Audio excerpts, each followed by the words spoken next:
Hello and welcome back to the channel. My name is Eddie Jennings from EJSLLC.com.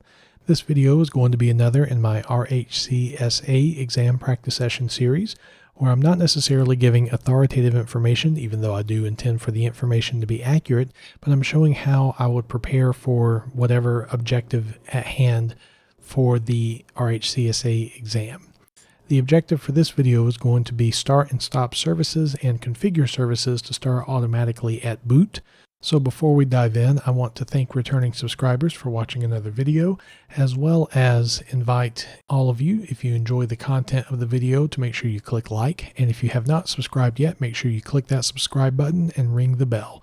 So without further ado, let's dive into stopping and configuring services to start automatically, and starting services as well. On my CentOS machine here, I have installed the HTTPD package, so I have the Apache server available. So the first part of this is talking about stopping and starting services. You need to know how to check the status of a service, and to do that we will use the systemctl command. So systemctl status HTTPD. Technically it would be httpd.service, but just httpd will work fine for this.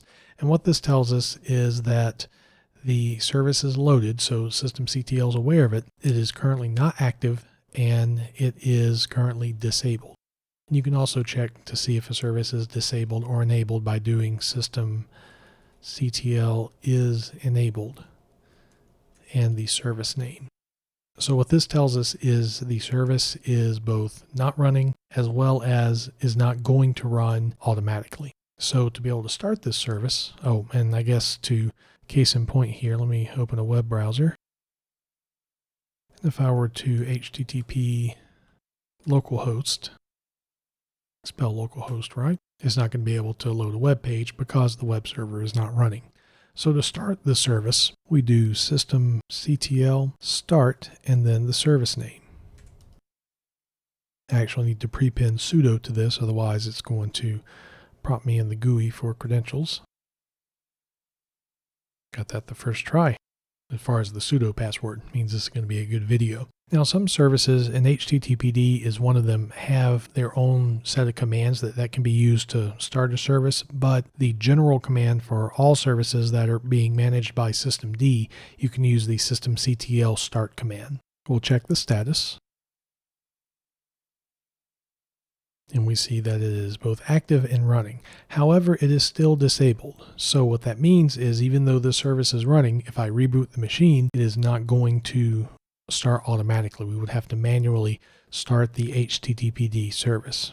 If I go back to my browser and I try to go to localhost, which HTTPS will not work, that's not configured, but just HTTP will give us the test page for Apache web server. So the question becomes, how do we enable this service to where we can have it persist after a reboot and start automatically? Well, you can do systemctl,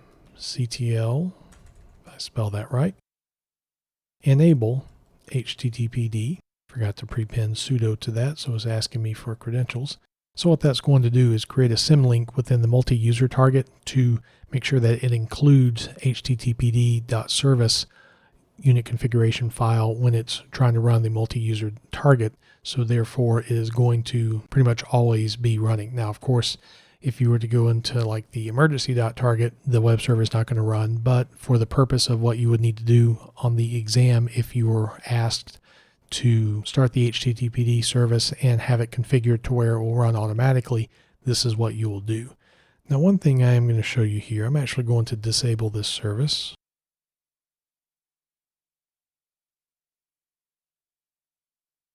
That, of course, removes that symlink.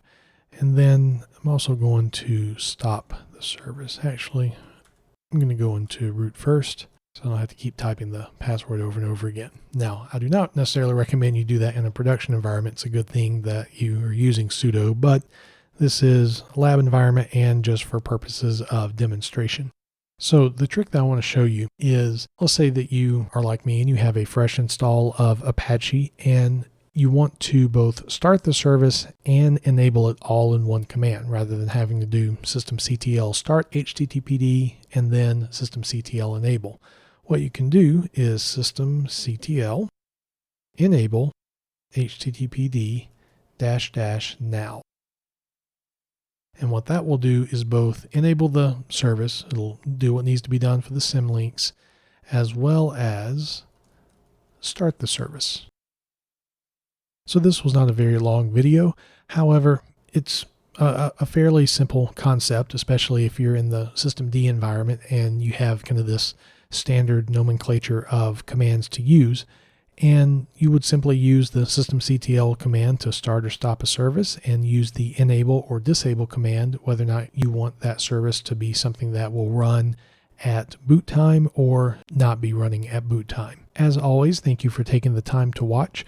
Remember, if you enjoyed the content of the video, make sure you click like, and also don't hesitate to leave comments or ask questions. I'll answer them as I both have the ability and time to do so. I want to thank returning subscribers for watching another video, and if you have not subscribed yet, make sure you click that subscribe button and ring the bell when you do. Again, thanks for taking the time to watch, and I'll see you the next time.